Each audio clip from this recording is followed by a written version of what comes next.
네, 여러분 반갑습니다.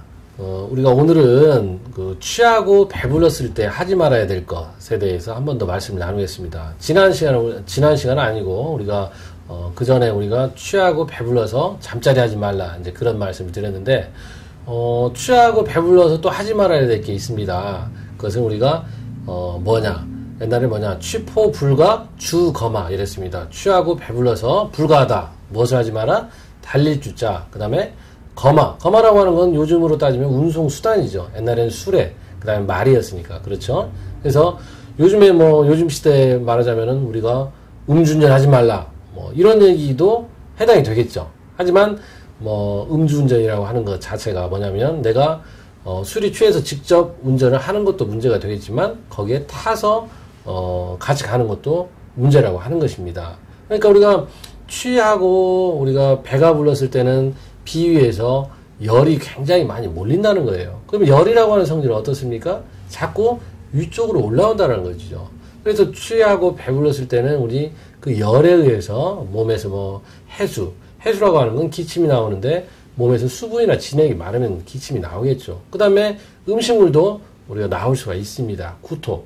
그러면 그 구토에서 잘못하면 그게 폐로 흡인이 되면 흡입성 폐렴으로 죽을 수가 있죠. 그래서 우리가 술을 드시다가 술 많이 먹고 저녁에 자다가 그렇게 변을 당하는 그런 경우가 보통 이렇게 구토를 하면서 흡인성 폐렴으로 그렇게 죽는 경우가 많습니다. 그래서 우리가 이 술이라고 하는 것은 백약지장 그렇습니다. 백약의 으뜸이다.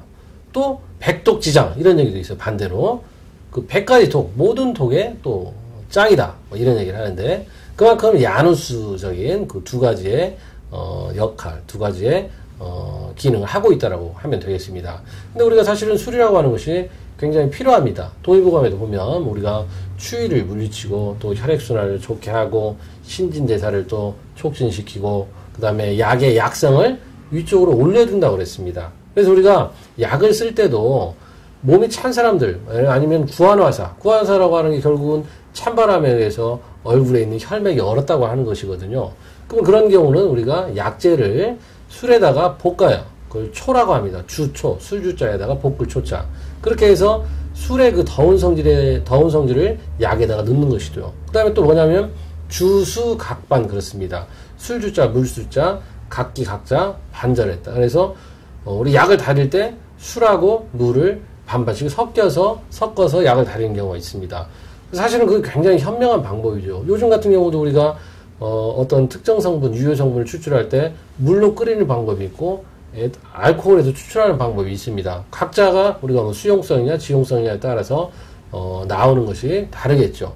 그렇기 때문에 옛날에는 그런 어떤 화학이 발달이 하지 않고 그런 시대인데도 그 술의 약성을 이용해 가지고 한약을 조제하고 또 수치하고 이런데 많이 썼습니다. 그래서 여러분들도 반드시 우리가 술에 취하고 배불렀을 때는 가만히 앉아 있는 것이 좋지 막 돌아다니고 차를 타고 움직이고 뛰어다니고 걷고 이런 것은 별로 좋지 않다라고 하는 것입니다. 자, 그러면 오늘은 여기까지입니다. 감사합니다.